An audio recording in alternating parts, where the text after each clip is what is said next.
Alors, le titre scientifique.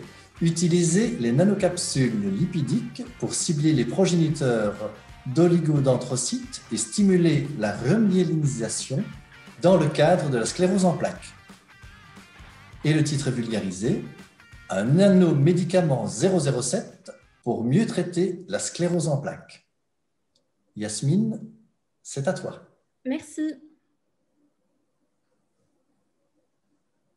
Imaginez que vous êtes là, tranquillement assis dans votre canapé en train de regarder votre série préférée et que soudainement, un voile gris s'abat sur votre œil. Terrifiant, n'est-ce pas? Pourtant, c'est l'un des symptômes auxquels les patients atteints de sclérose en plaques sont exposés. La raison de ces symptômes? Une transmission d'informations entre neurones excessivement lente. Je m'explique. Au sein de notre cerveau, il existe différentes tribus de cellules et chacune d'entre elles possède un rôle particulier. Parmi ces différentes tribus, on retrouve donc celle des neurones. Voyez-vous, les neurones sont des cellules assez bavardes et elles ont besoin d'une connexion haut débit pour se transmettre des informations essentielles au bon fonctionnement du cerveau. Pour ça, elles utilisent leur long bras appelé axone qui véhicule un signal électrique qui va aller titiller le neurone voisin pour lui transmettre un message. Mais niveau rapidité de communication, on peut mieux faire.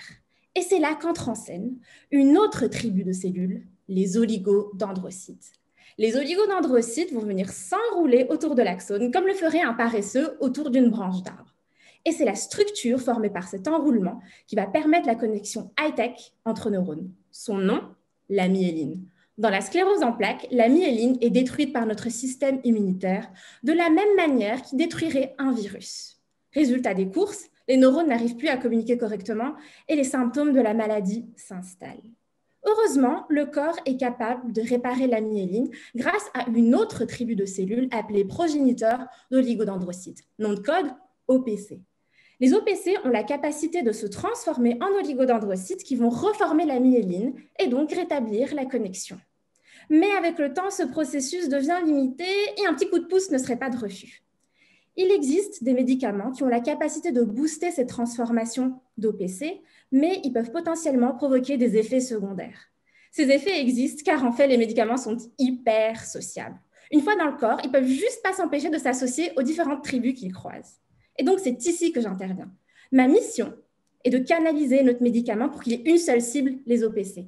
Ainsi, on pourrait augmenter la dose délivrée aux OPC et limiter les effets secondaires.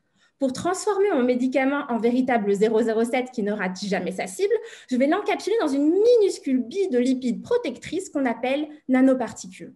Ensuite, je vais modifier la nanoparticule pour qu'elle puisse reconnaître que les OPC. Comme ça, j'espère forcer l'association de mon médicament avec ces cellules.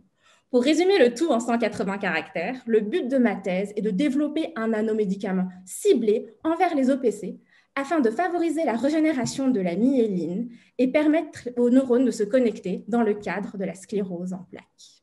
Merci.